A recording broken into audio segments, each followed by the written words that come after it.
All right, live again. I finally had time to make another actual edited video, which is cool. And I'm sorry about this really bad angle I've got going on in my truck today. I didn't have a better place to set this thing up. My charger's down here. I have like one of those wireless chargers that's a car mount. Um, so yeah, I'm kind of stuck with what I got. But yeah, so wow, two people watching already. What's up, guys?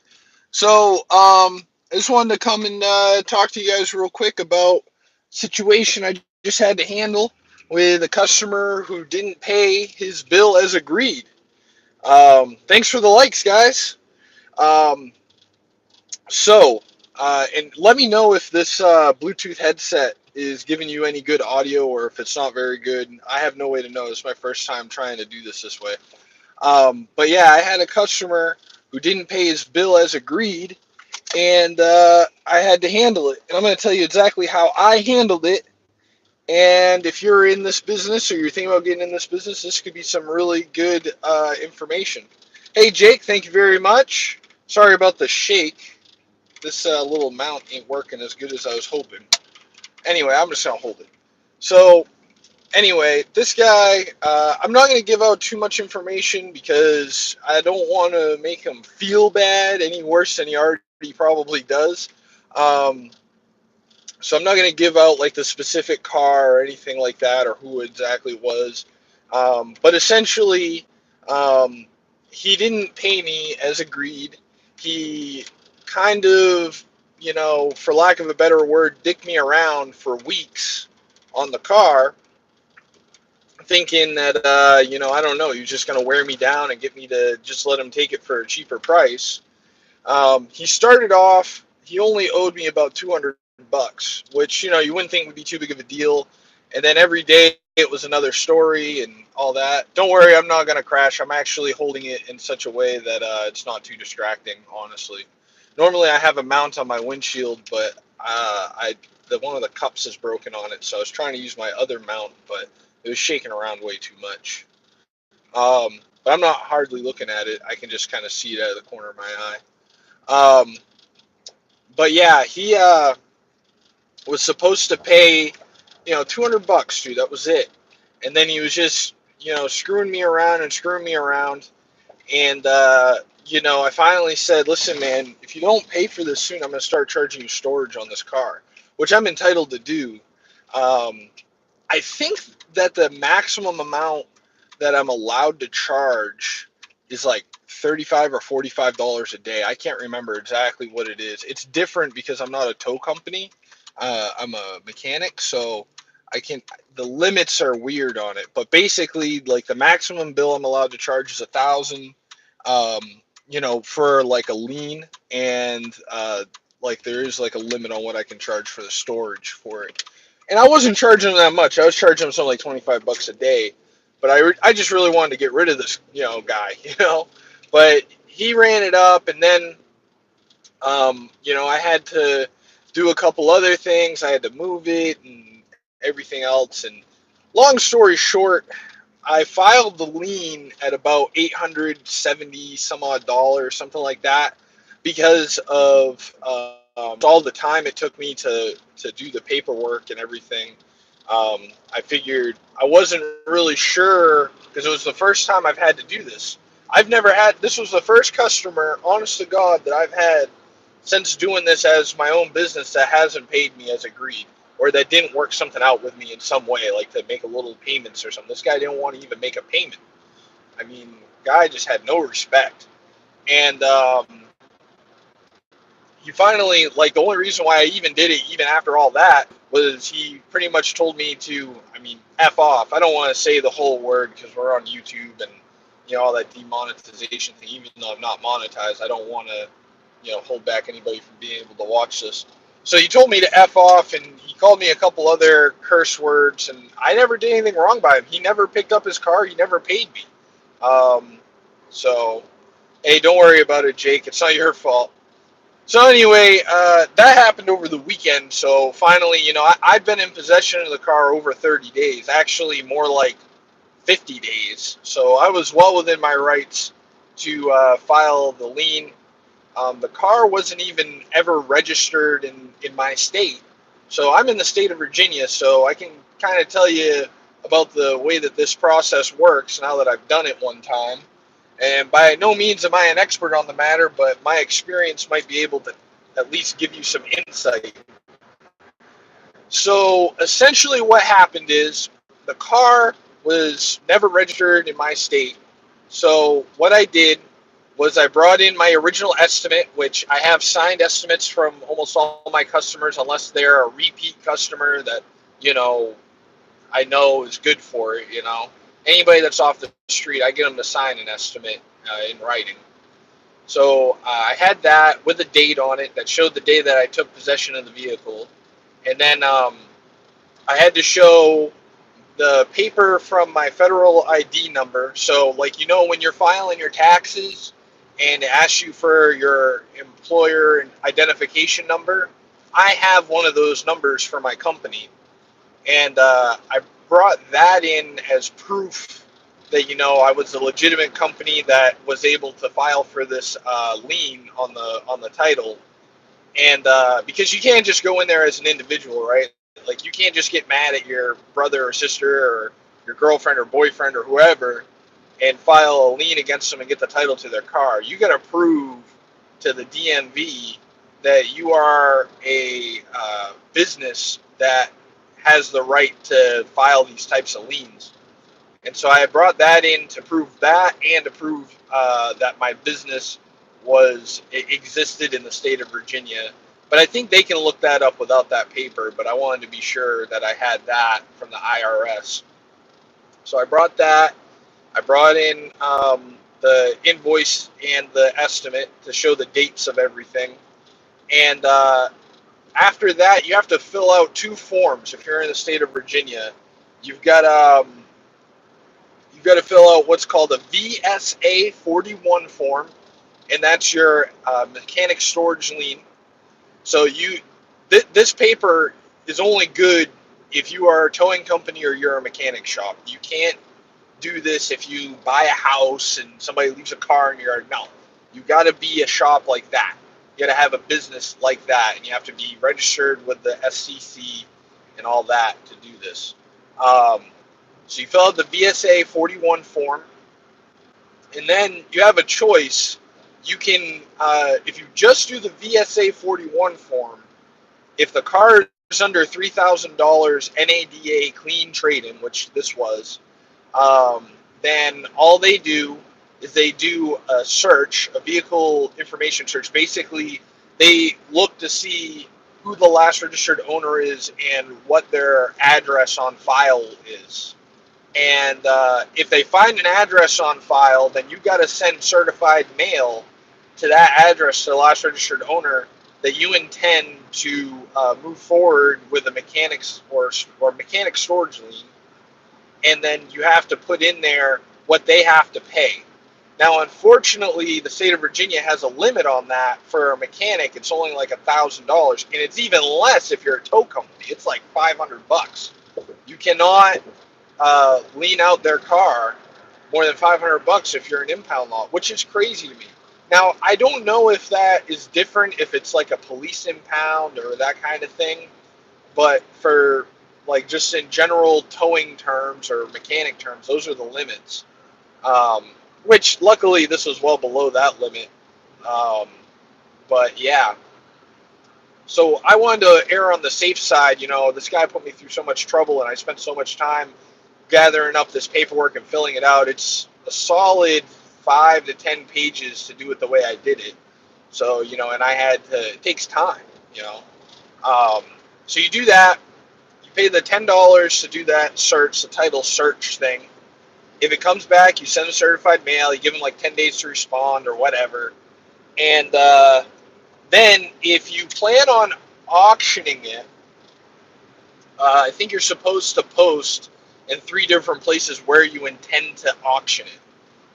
And this varies depending on the value of the car. Thanks, Jake. And then, but like what I did, because like if I send this car to auction, right, I'm it's going to be like just a waste of time. Like I'm going to barely break even on what I have into this whole ordeal. So I decided to get the title put in my business's name directly, which cuts down on the paperwork, but it ends up costing about $100 more. See, if you don't get it titled, you just put the lien on it and then sell it direct, which you can do. You never have to pay tax or title on it. You're pretty much treated like a dealership at that point. But I decided that it would be too much work to try to convince a private individual to buy this car off me if I didn't have a title to show them. Damn right, Dan. Um, so yeah, I decided it'd be too much work to try and sell this car to a private individual if I didn't have a title in hand to show them. So I went ahead and I paid the DMV the $90 that it cost me for the tax and title. I didn't put plates on it. So I now have a clean and clear title to this vehicle in my company's name. So now I can just move on and sell it and probably make more money than I ever would have. But, you know, it did take 30 days and it took some effort. Now, um, you know, this is kind of an interesting concept to really wrap my head around because I never really realized that, you know, I showed up at the DMV this morning an hour before they opened because I had nothing better to do at 7 o'clock in the morning but sit in the DMV parking lot, right? So I showed up an hour before they opened. I walked in. I was the first customer in line. Well, I was really the third customer, but it was as if I was the first. Like, I didn't really wait. And so without anybody ahead of me, it took me 58 minutes. I timed it. It took me 58 minutes to deal with all the people. Now, I completed the paperwork before I showed up. I did my research, figured out what I need to figure out. That 58 minutes was spent, one, trying to explain to the DMV what I was doing, because a lot of these store MSLs is what it's called, mechanic storage liens, are processed through a title processing center, I think in Richmond. And they're not done normally at just individual DMV locations. They're sent in bulk by like towing companies to these places. And they just do them all at once and then they just haul them into an auction. They don't even worry about it. They pay $10 each and they get their lien and they can auction it. And it's all, you know, straightforward and legal and fine. But, you know, I didn't really want to do it that way like I explained before. So yeah, I mean, it's not really an answer if you're trying to do some shade tree work or if you're just like, you know, a small time, you know, mobile mechanic. I mean, you can't do this if you're a mobile mechanic. This is why being a mobile mechanic is not a legitimate business, unfortunately, because it would be a cool business if it could be legitimate.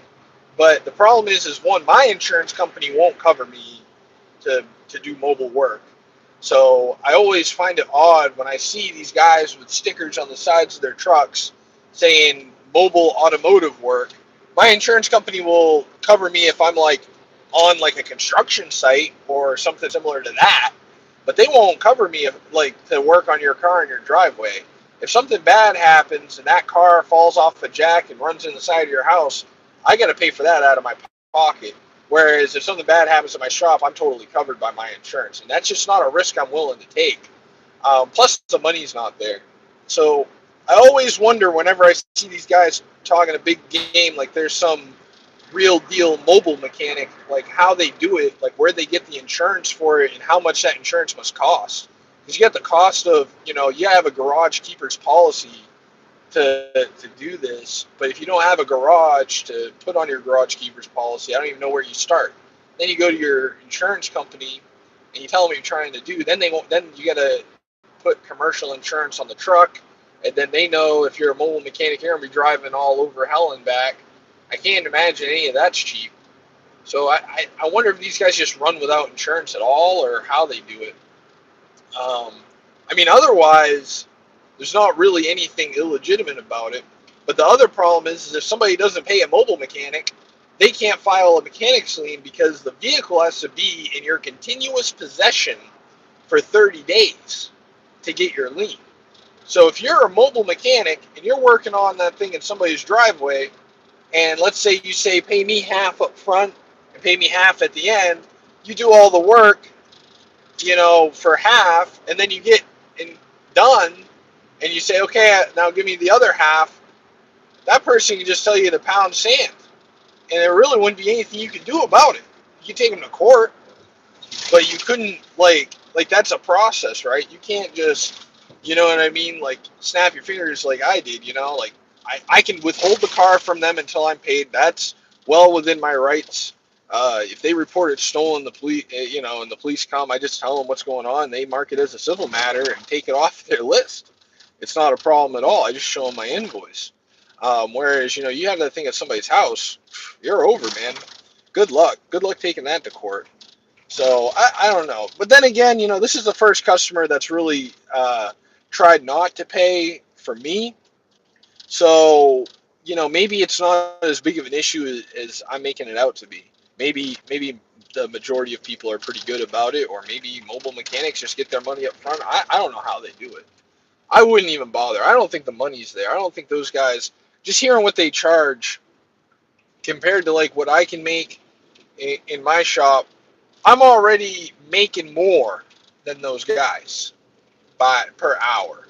So with that being the case, I feel like you know, man, I don't know, like they gotta drive all that way, spend all that gas.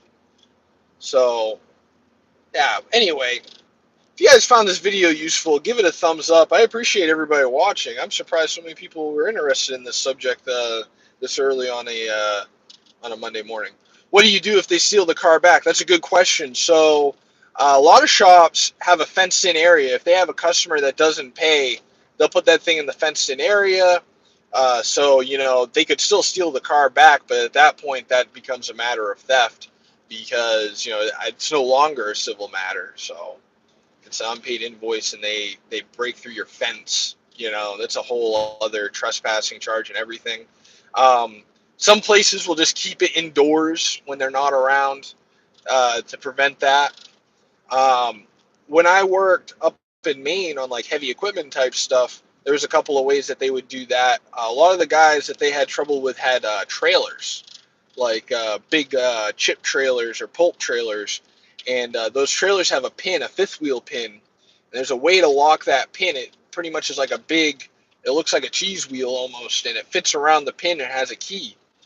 And you can try and steal your trailer back with that lock on there, but when you back your tractor trailer up, your semi up to it to slide that pin in, that big ass iron cheese wheels around your fifth wheel pin, it's gonna mess up that plate. I mean, it won't.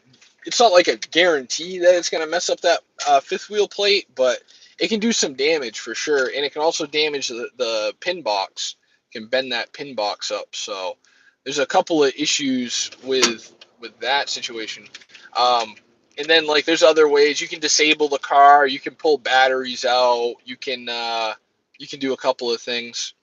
But ultimately, if you're sleeping on the customer and you don't even have a reason to suspect them and they steal the thing back, then it becomes a civil matter.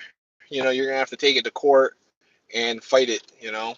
It's definitely a risk. I mean, that's a risk you take in any type of industry like this. I mean, if you're going around cleaning offices, that could happen. If you're going around, even going to your normal 9 to 5 job, there's a pretty good chance that they're gonna do the right thing by you. But if they don't, it's a real uphill battle if you don't get your paycheck.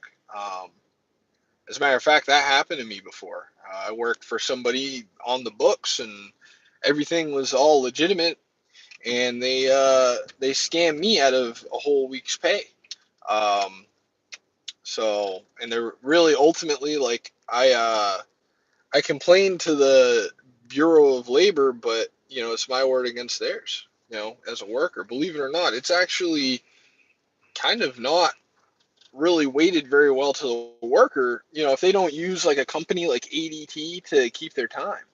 So, everybody has to deal with that is all I'm saying. I'm not saying that that you're going to get scammed out of your paycheck. 1 second. Just trying to park. have to exchange a couple of broken things at Harbor Freight. This is becoming a weekly occurrence. Broken shit at Harbor Freight. But they exchange it, no questions asked, so they're pretty cool, I guess. So what else we got going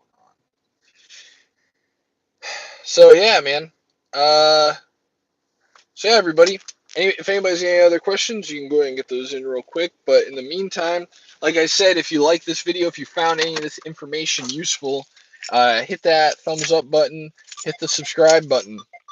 If you're watching this video after the fact and you're thinking of any questions, you can leave it in the comments down below too. If you're not watching it live, because I know a lot of people play these videos back, at their own leisure. If you're playing this video back later on, you can leave a comment down there, and I'll try my best to answer your question in the comments too. I like to think I'm pretty good about that. So, anyways, thanks everybody for watching, and I will catch you all in the next one.